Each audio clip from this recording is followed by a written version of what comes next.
the media houses struggling with the bottom line, or they want the bottom line to be too thick? I don't think that you can safely say that they want it too thick. I'll tell you why. First of all, you must recognize that there has been a growth in the competition. There are far more media houses now than, let's say, 30 years ago. It's true. In addition to the established media houses, you also have social media. Right. There's a lot of advertising and stuff that is going in that direction. There is genuine competition in a market that has shrunk. Economically, the market has shrunk because of the economic challenges that Barbados has had. And Barbados has an underlying mindset against private enterprise. I don't know if the trade unions had done such a good job that they have been able to influence almost everybody into seeing the private sector as a bunch of thieves and people who just are concerned with lining their pockets and treating workers badly and that sort of thing. That continues to be the narrative that you hear in the country. No good can come out of Nazareth when it comes to the business community. And the media is part of that as well, you know. If you look objectively at how the environment has changed, you would see that this whole question of being able to make a lot of money and try to what you say is that you're looking at shareholder value. The shareholders in an organization who put up their money, when they go to their meetings, they look to see how much better they've done this year as opposed to next year. So people who manage the process are under even greater pressure in all those circumstances. But you know, you said earlier, you painted politics in Barbados with a very specific brush.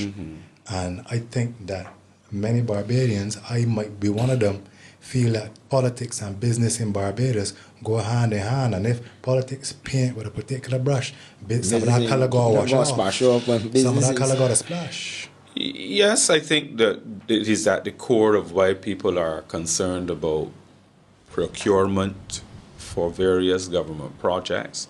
We're concerned about the need to have control of spending for elections and that sort of thing. That's where the connection between business and politics is particularly strong. You scratch my back, I scratch yours. It is well recognized as something that happens the world over. You know, it's not peculiar to Barbados.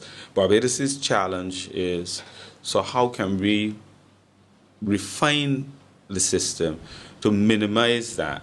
Can we find a way to have less of that kind of relationship so that at the end of the day it is beneficial to the average person in the country, so that money that should really be going to service people and to welfare and stuff like that does not end up in the hands of a handful of people just because you need to give back to them what they've given to you for a general election campaign. So, you know, we all have to work on that. So, but they got people out there can say, you know, like, yo, man, look, it is so for years, and then change your money, better get accustomed to it and live with it. What those but that's what I hear you to be saying. What they have to deal with, though, is that it can get progressively worse. Yeah. And I am not saying that we have to live with it and accept it. I think that we have to recognize the nature of the beast. And against that backdrop, we also have to see that it gets progressively worse. And that if we, as a people, do not call for some adjustments, then we will get to that point where it will be untenable. Only today on Brass Stats, it was talking about the situation in a Caribbean country where the police on the street, when they stop your car, the policeman is overheard to ask left or right.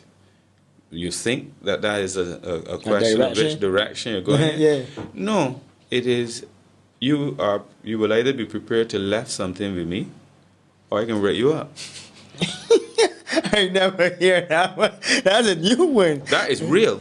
Yeah, but I know, but I could see of an incident I went through already where it was stopped, but the carrier was able to stop with the police, but it was nothing to do. It was not like financially, anyways, but it was like using the government. What I was looking at, it was like you using the government vehicle to stop a woman because you see she looked good in a store. They're grossly unprofessional in that regard. There's no doubt about that. That's the thing. And that's something that is accepted in Barbados. That Yeah, is because so awful. When you talk about life in leggings, they should talk about that. They don't. You see, nobody talks about that behavior. But the thing, people feel that if you talk about, there's the thing about it. People would speak about it. And personally, me, like, oh no, I speak about it. But they got people out there be like, oh, boy, you say so boy, next, you know, the police gonna hold you and gonna find you on a can. They got ghost stories out that you hear in the streets. Some of it is bull, no doubt about it. Some of it is bullshit. But some I know, you don't want to be counted on that. I would say to you that from all that I have known over the years and stuff, there may well be a need for greater sensitization of police to things like that. And now that the focus is so much on this life in leggings movement and stuff like that, I think that they need to pay some attention to that. They should really be advancing that concept of a sensitization project to the police themselves, you know, because it is not good. People have accepted that kind of conduct without question, and it's wrong. It is wrong. Because I know of like sometimes you will hear like the police will come on the block or whatever the case is, and like if you get a policeman talk, like sometimes you will get slapped up. And I know of men is walk through the city and like, oh yo, you see that policeman there? Them hold me and beat me in the station, you know. And they got people that can actually pound that cop and say, yo, and like me knowing the person is not a lie. Yeah, but that's also linked to what is happening in the wider society. There was a time when you could cry police brutality and the society would respond. Well, the society has come to say, look, if he get in trouble, so get some blows, yeah, he must deserve them. You deserve it, and even if you didn't deserve it, what you do? You can't make omelette unless you break eggs. That's what they say. Yeah. So you know, you must do something. Somebody will get caught up in it. But there is that general fear of where the society has been going as it relates to crime, as you well know. Yeah. So in that environment, the police are given a greater carte blanche to do whatever they want to do. That's how I see that. Like, for instance, no, I don't, but I think you will know about the case that happened. I think it was 2 years ago. 2 years ago with a guy called Blues, and there's currently a court case with the officer, and like on the street, the belief in the justice system is that people feel like, yo, why you even going in court? Nothing can come out of that.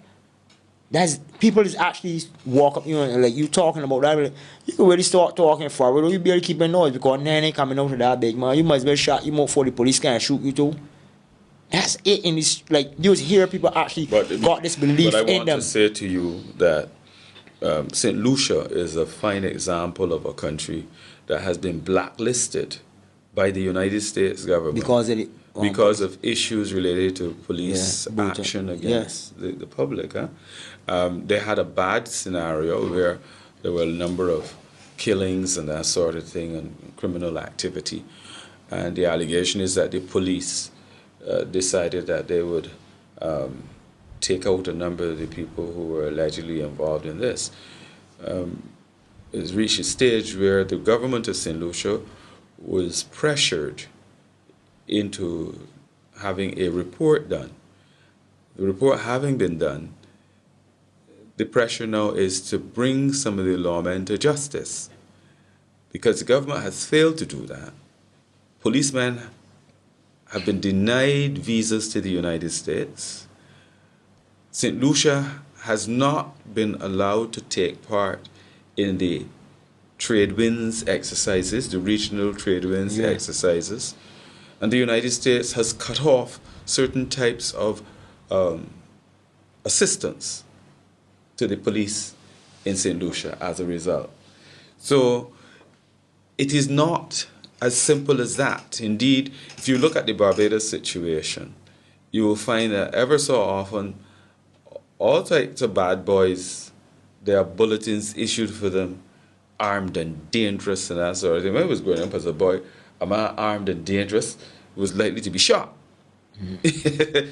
These days, an armed and dangerous man turns up with his lawyer at the police station. There's no shootout, you know. So it has changed. But so what you saying in this one? Well, in a sense, it's for the better. There are many people in society who believe it has changed in such a way that bad people could do as they like and just go up to Glenderry and sit down. And sit down. Not Glenderry to Dodds. Because and sit down. They also had like the other case. What about the guy, the youngster that was in the cells that was bleeding? And but that matter has been taken up by the police. Yeah, that has been taken up.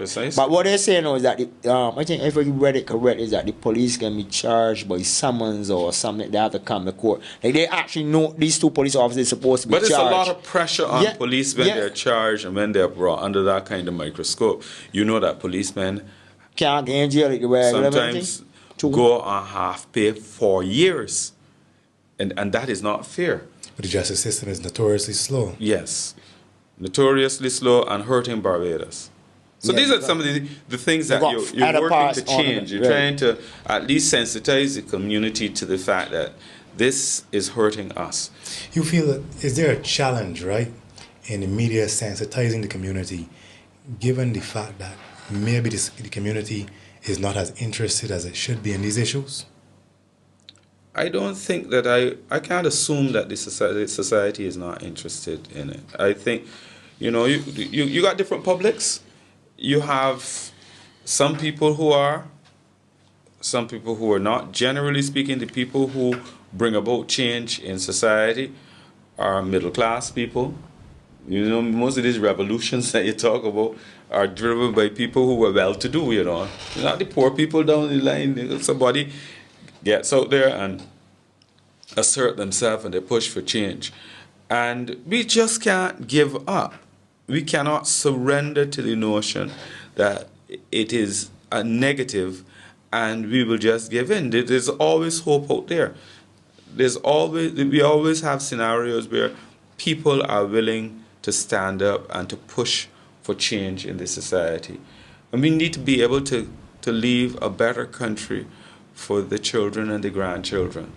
We need to be able to do things like this, not just within the established media, but using social media and other tools as a means of trying to reach people.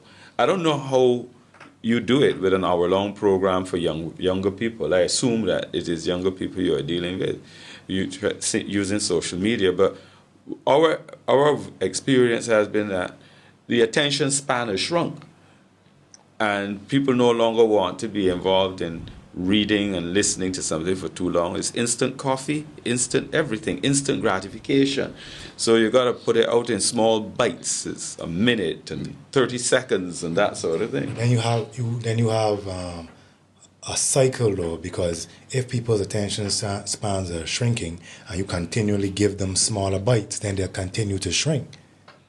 That's possibly so, but the truth of the matter is that they got to be drawn to you. They need to be in a position where they want to hear what you're saying. If they feel that spending more than 15 minutes listening to anything, reading has changed a lot too. I mean, internal memos and that sort of thing. You see something coming at you that's 2 or 3 pages, you say, turn off.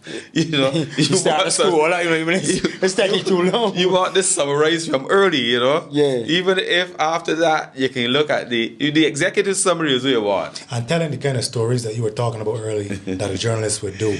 You can go and do that in more than 144 characters. Yeah. You can't do that, tell those kind of stories in a tweet. But Trump find a way to do it in 144 characters. They tell the world that Obama were attack me, but then he changed it to surveillance.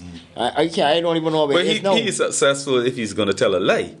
Yeah, but You can tell a lie. That was clearly a lie. Yeah, but that's the whole thing. But then he keep changing it. I keep changing it, and then he keep making Spicer barely down. He didn't even know 140 characters is. I don't know what wrong with Spicer. But the truth of the matter is that you have to look at the Trump presence in a different way too. Do not just look at it from the point of view of all that's negative. Yeah. Because as bad as you may think it is, there are some people, aspects of it that may be beneficial to us. I know we can't see it all unfolding right away. before our very eyes. It's a seedling, as you would say. You are develop a little more. If the American economy continues to be on a positive growth path, then what are the implications for us? Does that help us? We claim that it does because of tourism and that sort of thing. Yeah, it's true. We say so. Yeah, we say. No, they say so, not we. They say so. At the end of the day, we know that tourists seem to be spending less money than they did before. Because if you rely on the U.S. market as heavily as we did in the past, if we went back there, then it has implications for what we earn. Things like that. So you would say that that's why Barbados is not marketed in America as much as it is in Europe. But no, but I mean, when I was in New York, you would see the ad pop up because it used to get, that's about resources too. You know what I mean? And stuff like that, you would see the ad pop up. But then my friends that live in England say you always see the ads always popping up and stuff like that. Because more so you get more bang for the buck. Right. Out of England in particular, than you would have been getting out of the United States for a number of years. And Brexit, I mean, we speak as Britain is about to go to the polls and that sort of thing. But the Brexit factor has made a difference because the value of the pound has fallen. Barbadians who return home, many of those people who work with London Transport and went into other careers and lived with the dream of coming back to Barbados and building a house and spending some time here. Many of them are now under tremendous pressure. They are pressurized from two angles. There is the tax pressure in Barbados. So, you know, that lovely house that you see them build, you know, with the dream that they always had. But the taxes that they're paying on those houses now have gone up. And in addition to that, what they're getting in pension has been cut. So they're struggling. And one of the stories that needs to be examined is the degree to which those people are packing up and going back to Britain. In the meantime, the tourism dollar at the high end, if you listen to a presentation just the other day by Roseanne Myers from the Barbados Hotel and Tourism Association, she indicated that there has been a reduction of revenue coming from the high end of the tourism market in Barbados. Wow. All right? So these are real challenges that we face. And then the foreign reserves, as everybody's talking about the state of the foreign reserve. Is there a reserve or well, we don't know. We don't know by now. By now, we should be getting some kind of indication of what the first quarter performance has been overall. We expect that the central bank will be holding a news conference sometime soon to tell Barbadians what's happening there. The thing where all of this is concerned, a lot of people on the lower end, as we would say, like the poorer class, they don't pay attention to this, you know. They care about, I get into a boat, right? They get into a jam, this body got a cruise, they don't care about that. So where do they get don't the money see from, it. though? But that's the thing, like people is work, I don't know if this pay up on the clothes, I don't know what. I don't party anymore, because it don't really seem that I can go and spend. How long ago you spend. stopped partying? Huh? I don't know, one day. How long ago you stopped partying? When I realized that one of my friend's sons was in a party with me, and when he left Barbados, he wasn't born yet. I know his older brother. His older brother was younger than him, and he showed me in a party, and I was like, "Whoa, are you in the wrong? What part your father is? Oh, my father home. Damn, well, you shouldn't be partying with you then. This club, are you in the wrong spot?" Like go and party with like-minded people. I won't go here. People I hear with a lot of young people. I can't Jones and all these other dances that they're doing. I was in the wrong place, and from there I was like, ain't really for me anymore. Then the music changed. I'm accustomed to Bob and you hear a little nitty gritty. You might hear a little super cat and stuff. But then you got Alkaline or Alkalada, whatever name, and them kind of I can't relate to that kind of music. Because like when I look at some of that Bleach is make me start to blink. Like I just gotta blink 3 times when I see some of that actually want to destroy the skin, the melanin that we hold so dearly as black people to look like a lizard. You understand? So stuff like that, like it's so much different facets that make me start from party. Music probably is number one. As I get older, I don't really think this play my kind of music. I like the slower music. I don't want me on the ground skinning out and doing all this kind of thing. That ain't really my cup of tea. Getting old. I remember what you say, right? When Viacom bought BET, Black Entertainment Television. And one of the first things that Viacom did was cut out the BET News. Yeah, I remember that. Used to have BET News, yeah, sure. All the bashment rap videos, the twerking and thing. They used to have BET News, and it was a decent news program. When Viacom bought BET News, cut that out. That was with what the guy name? I can't remember his name. Sure, I can't remember his name, but he was real popular. Tabby Smiley. No, they had Tabby Smiley too. Yeah, Tabby Smiley too. Yeah, he's gone. He was gone. He was quick. People was like, "No, you talking too much." He's pretty good though. Yeah, Tabby Smiley was good. I remember. I think he was on PBS as well. But the point I'm trying to make is that when you move these kinds of programs off of those kinds of stations, then those people who watch those programs don't have any other access to that kind of content. So, what Hawk gonna do?